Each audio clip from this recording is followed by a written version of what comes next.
Holly Street presents Headstone, Scene 1. Dusk, Friday evening, 1970. A long-forgotten corner of a mostly forgotten rural cemetery, about 10 miles outside of a small town. There is a neglected apple orchard and a barely alive bar nearby.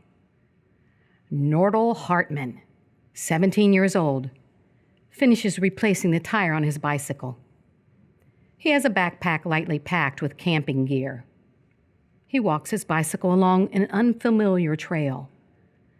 He leans his bike against a tree and stoops to examine a headstone that is partially consumed by the trunk of a maple tree. He has trouble reading the inscription on the bathtub-like planter basin in front of the headstone. He makes a rubbing with graphite and parchment paper. The date, 1888, can be read. 8 years old. Poor little guy. He reverently puts a shard of patterned glass on top of the headstone. He feels the stone curiously. It's almost too hot to touch. He puts the rubbing in a folder with others. He wheels his bicycle through the confusing, curving paths and finally on the asphalt road. He looks around, unsure of his direction in the growing darkness. He spots a flickering yellow light a couple 100 yards away and rides toward it. As he gets closer to the light, he can see that it marks a driveway across a culvert. Frogs inside the culvert grow quiet as he leans his bicycle against a post with a broken chain attached. There is a star-shaped arrangement of burned-out neon tubes above a barely readable sign that says Gaslight Grill. He looks toward the building for signs of activity. There's a 1963 red Ford pickup truck with a ladder rack over the bed. It's parked beside a set of 4 wooden steps that lead up to the rotten porch of the dark restaurant. He walks his bike across the road and makes camp in the apple orchard. He walks back across the road to the bar. He glances inside the bed of the red truck as he tests the wooden steps. There are a couple of 20-pound propane tanks, an assortment of electronic gadgets, and some car batteries piled as if collected from the roadside on dump day. He tries the handle on the door. It's locked. He peeks through the window on the door and is startled to be staring at a young lady about his own age. She has green hair streaked with blonde. Her eyebrow is pierced. She smiles as if she were expecting him. She opens the door. An old man sits hunched over a plate of mac and cheese. Hey. I thought maybe I could use your facilities. The man mumbles to his plate. A toothpick is balanced on his lip as a drop of yellowish liquid threatens to burst. He dabs his mouth with a cloth napkin and sits up like royalty. She glances at the man for approval. Sure. Didn't hear you drive up. I'm on my bicycle. I was going to Bushy Quarry. Kinda dark. I'm sacked out in the orchard across the road. I don't know this route, so I thought I'd better wait for daylight. She hands him a lantern. You'll need this. We just have the gaslight here. No electricity? Nope, just water and gas. We have our own wells. A gas well? Yep. Cool. My grandma doesn't have indoor plumbing either. Outhouse with carpet and wallpaper, and a pump at the kitchen sink. Didn't know you could have your own gas, though. She shrugs as he goes into the darkness. The toilet is like any other porcelain bowl, but is supplied by a large tank high on the wall. He flushes and curiously considers the plumbing. He leaves the bathroom, switches off the lantern, and puts it on the bar. Thanks. You want some mushrooms or something? He digs around hopelessly in his pockets for some money. It's okay, on the house. Sure, thanks. Ticks in that orchard. I'm good. What's funny? I was just thinking of my friend John and me screwing ticks out of our crotches last summer at Put in Bay. You can sleep in the camper out back if you want. It's okay. I just want to close my eyes for a couple hours and get back on the road. He scarfs down the mushrooms. Looks like you're pretty hungry. Got some meatloaf, too, if you want a sandwich. Hey, yeah, sorry. You're probably trying to close. Sit here all night or take it with you. It's all the same to me. She wraps up a sandwich and drops it in a brown bag. Well, thanks. The trailer's unlocked if you change your mind. I'll be all right. I'm an old scout. Go get him, Scout. Oh, go on. I'm just pulling your chain. Sure. He starts for the door as the old guy begins turning valves on the gas lamps. Hold a minute. Come here. She pulls out a napkin and a pencil. If you don't know this side of the cemetery, I can show you a faster way to get to Bushy. Yeah? Just go up this road about a mile. Here, let me sketch it out for you. The man grinds his thumb on the table like squashing a bug as she sketches. This will save you about an hour by bicycle. Well, thanks. What are you going to do at Bushy? Fishing's no good there. Shards. Huh? I dig for shards of glass. Why? Old man buys it from me. Busted glass.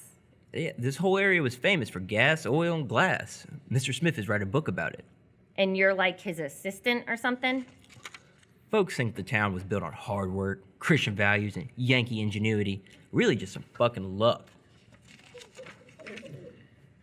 Mr. Smith gets excited if I bring him a new pattern. Sorry, it's just not very interesting to most folks, I suppose. No, I mean, go on.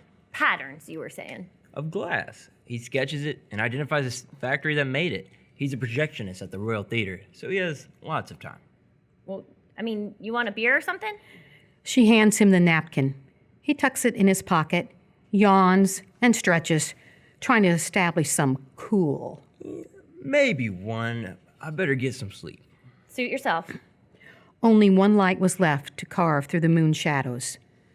The old man walks toward the kitchen in the back. Fade up, parking lot and orchard. The gas light by the road is no longer burning. Nordal aims his light toward the orchard and makes his way to his campsite. He drinks a beer and grimaces.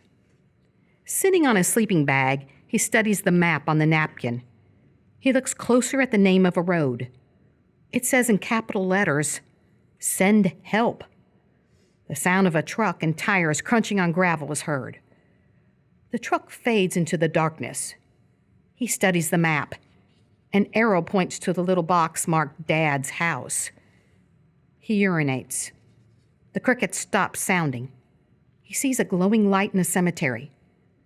He pees on his shoe, blinks, and belches. Shit. Goddamn mushrooms. He eats his sandwich, listens intently to every sound in the darkness, squints at the glow in the cemetery. The glow grows 40 feet high. Men and women dressed in Victorian clothes marvel at the light that can be seen from 40 miles away. The old town of 1886 is first engulfed in a peculiar and inspiring light before being consumed. He picks up his lantern and walks as if in a trance toward the light and the Victorian citizens of the town who are being transformed into a funeral party in black and white. Crickets grow silent in waves as he walks through the darkness. The fire is coming from near the headstone of the 8-year-old Victorian kid. Shh. It was nothing. The dog drool. 5 minutes. Blood on our apron. No, the grave opened. Burning tomb. Couldn't wait any longer. Shit! Nordal calls from the darkness like the spirit of Boy Scouts pass. Be prepared! The teens scream and hug one another. Christ. Nordal laughs. Christ, you scared the crap out of us. It's just that guy with the bike. Not as bad as you scared me. You get merit badges for making spooky tombstone lighting? Cool, huh? You all around when I was here before? Yeah, we saw you and hid. So this is why the tombstone was hot. Pretty impressive. How long has that pipe been here? My dad says forever. Someone said the little boy was killed in an explosion here when his dad discovered the gas. Yeah, that's why he's buried here. The rest of the cemetery just grew around him. Pretty creepy.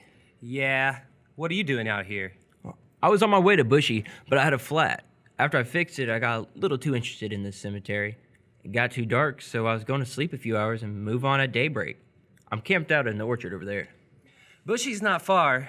I can run you there. I wouldn't sleep in that orchard, though. Ticks. Nordal looks at their four-wheeler. Wow, thanks anyway. Girl said I could sleep in the trailer over there. Man, you're brave. Huh? Why? Whole family except the old man was killed when that trailer flipped on them. Been parked there ever since. Yeah? Whose family? Guy that owned the bar. I was just there. Good food. That place closed right after the accident. Nordal fingers the map in his pocket. You guys live around here? Why, you going to Bushy anyway? Too cold to swim. I dig stuff out of the banks when the water's low. People used to dump there. Yeah, a couple cars in there even. Cox brothers drowned there. Not Ed. Oh yeah, he was killed hitchhiking out west, still in high school. My brother knew him. Suddenly, the flame from the pipe leaps up about 10 feet into the darkness, and birds burst from the trees. Nordal jumps back. One teen sticks an iron soldering pot over the pipe, holding it with a pair of tongs. The flame dies with a loud whoosh. Another one turns on a lantern, and they begin to load their stuff into their four-wheeler. What kind of bar was it? I wouldn't go near that place. The others laughed in agreement as they spin dirt onto the headstone. They make a couple of donuts in the turf and zip through tombstones on their way to the road. They yell as they pick up speeding, bouncing onto the asphalt road. Nordal turns on his lantern and works his way through the neglected tombstones. Oil workers, riggers, and farmers. The moon is a gray cotton ball behind clouds. He works his way back to his campsite and finds his bike is gone. Shit! Damn kids! Nordal packs up his gear and trogs toward the bar. The bar and trailer are silhouetted against the dirty sky. Without the gaslight, he has trouble locating the driveway. He walks toward the sounds of frogs in the culvert. He works his light over the facade and window of the building. Sirens are heard in the distance. The window is boarded over. The door's locked. Hey! He pounds on the door. He pulls a corner of the plywood back and shines his light inside. There's no glass. Hey! Still no response. He gets his hammer pick from his backpack and pries enough plywood back to crawl through. He tosses his hammer beside his backpack on the porch and squeezes through the window with his lantern. There's been some effort to clean the tables. Dirty dishes are stacked around. He finds some matches, but is unable to light a gas sconce. He tries to get a dial tone on a payphone with no luck either. He works his way to the kitchen. There's a small apartment-sized refrigerator. After a moment, he realizes that it's running. He listens more closely and hears a motor outside. He goes to the front window to see if anyone has come back. Seeing nothing, he turns the bolt on the front door and steps onto the porch. He picks up his backpack, forgetting his hammer, and walks to the back where he heard the motor. The sound comes from a locked, windowless shed. Wires run into the bar and into the trailer.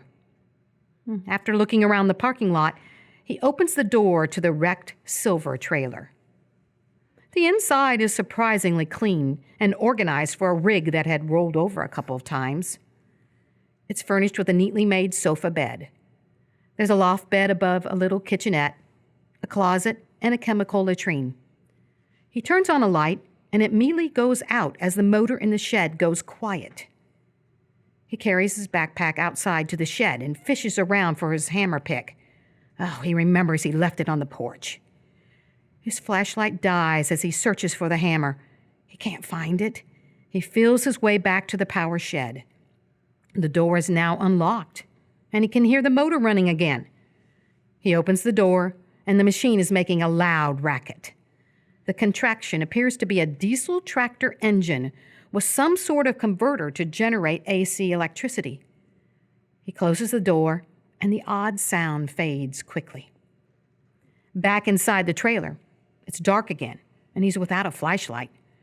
He tries to remember the layout and gropes his way to the sofa bed and flops out to wait for dawn. A voice in the darkness. Is this your idea of sending help? Holy mother God! A nightlight flicks on, and Maggie is sitting in the little kitchen nook that could be converted into a bed below the loft. Are you planning to put me on your handlebars of your bicycle and sing Raindrops Keep Falling on Your Head?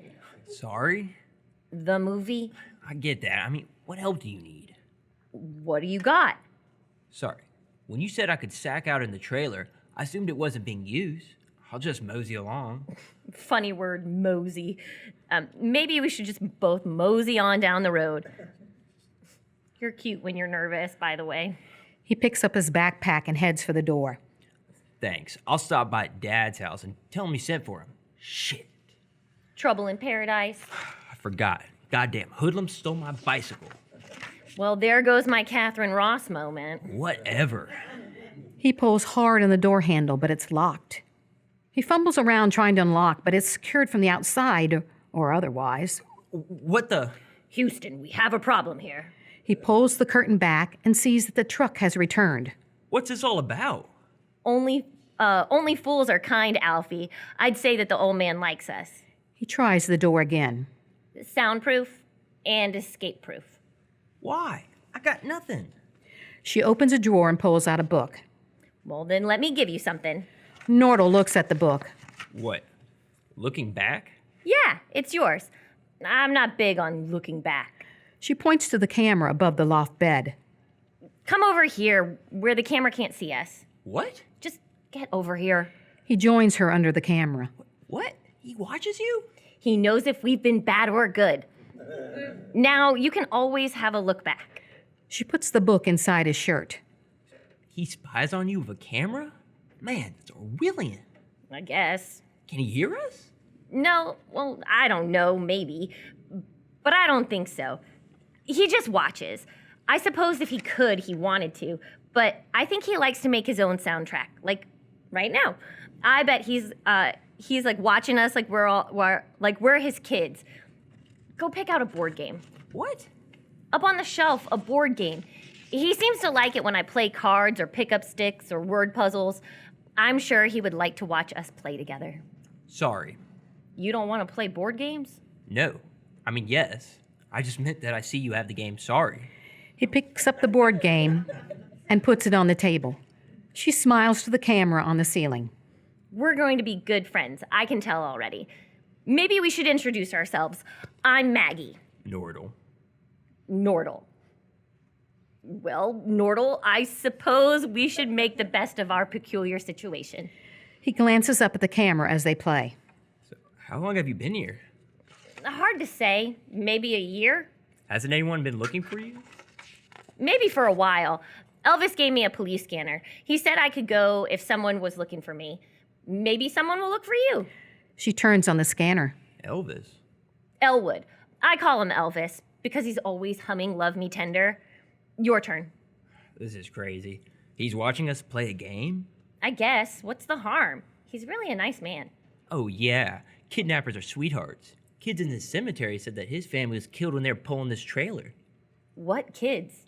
Locals. Goddamn hoodlums who stole my bike. I don't know anything about that. Look, he's not really a kidnapper. I can leave anytime I want to. So, you're the kidnapper? Feel free to leave. We're locked in. Really.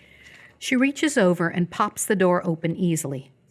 Nordal picks up his backpack and walks out.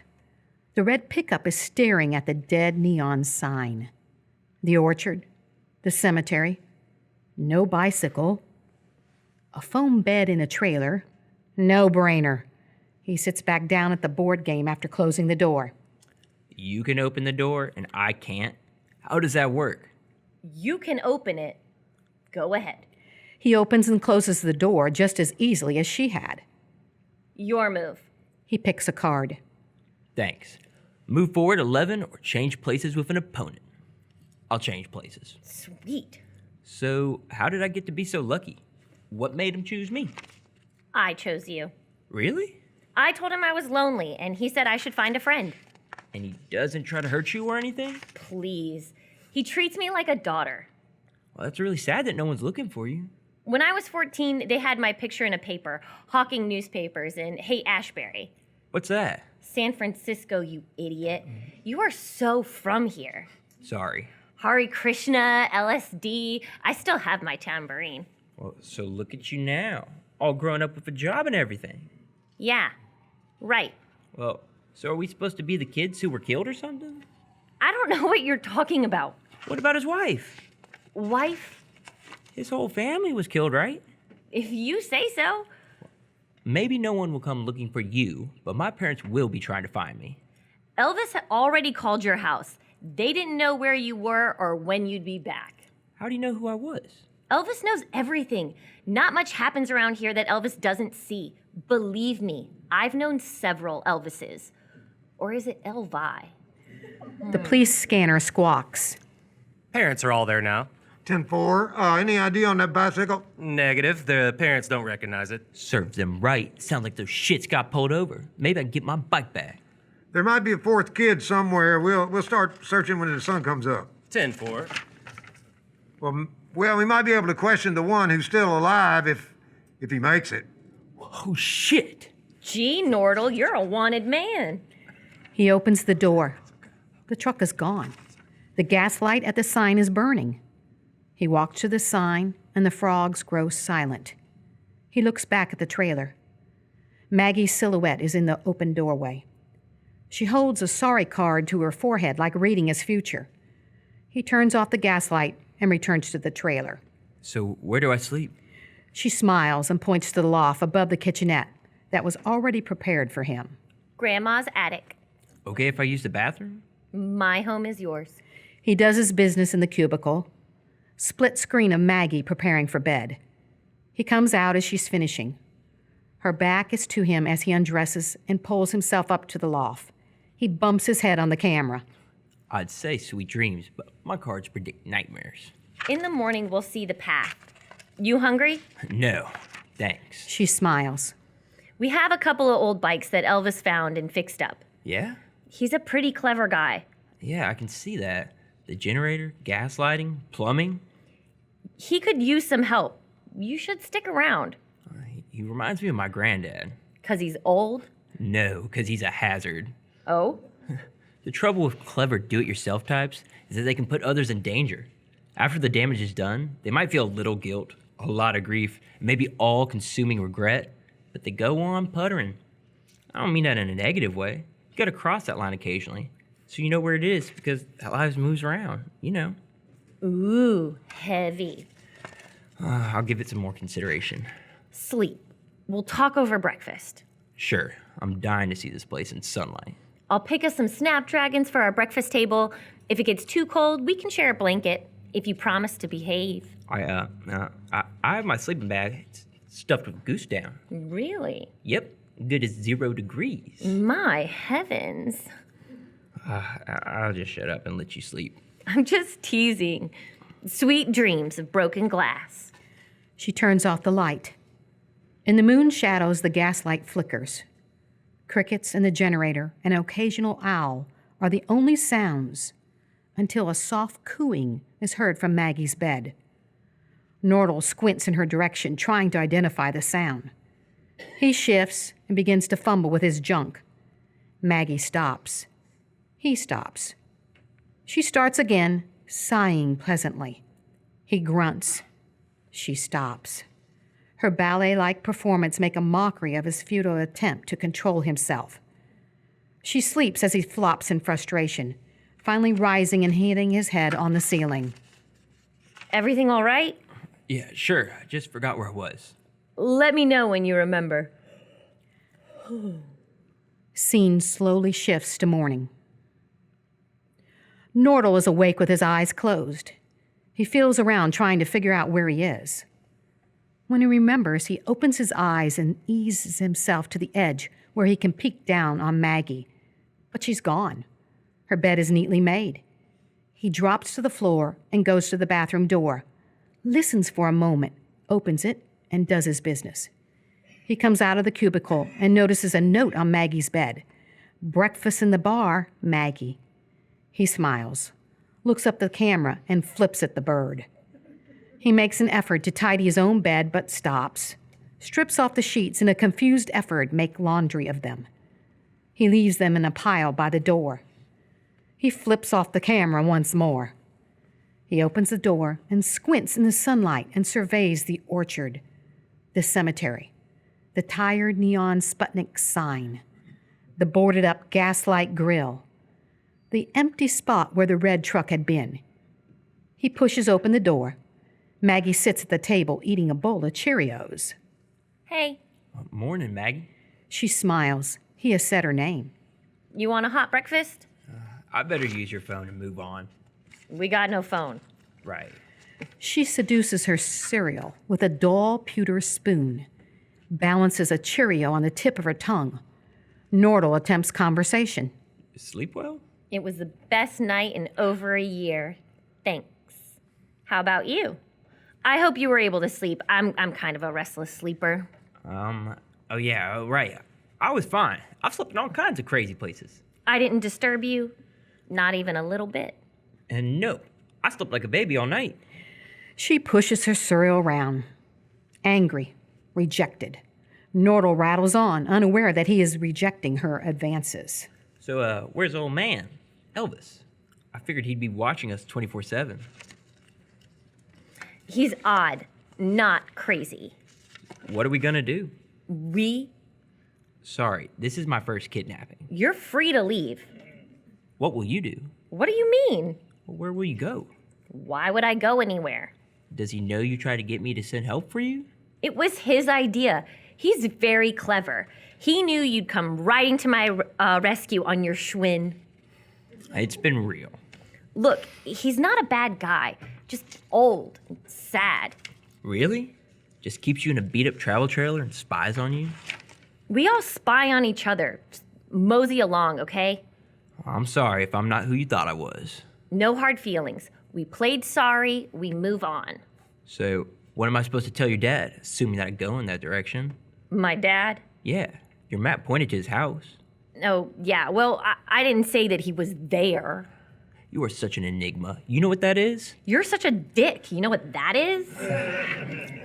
I'm sorry. You say that so much. He walks to the front door and looks out the window. The red truck is back. He returns to the table and sits. He might not be as old as you think. Maybe not. Fucking up real bad can do that to a person. You said to send help. She smiles a gently sweet smile. Sunshine again. He has truly made a difference in her bleak existence. Yes. Thank you for coming. I'm here by accident. I took a wrong turn in the dark. No one comes here by making a wrong turn. I hope you find what you're looking for. Shards, patterns. The bike's out back. Elvis walks in. In daylight, he looks like an ordinary old tinkerer. He's hunched over like he's tossed too many heavy things into the back of his truck. He beams lovingly at them like they are his family. He speaks for the first time. Better get that trash carried out. Breakfast crowd will be here soon.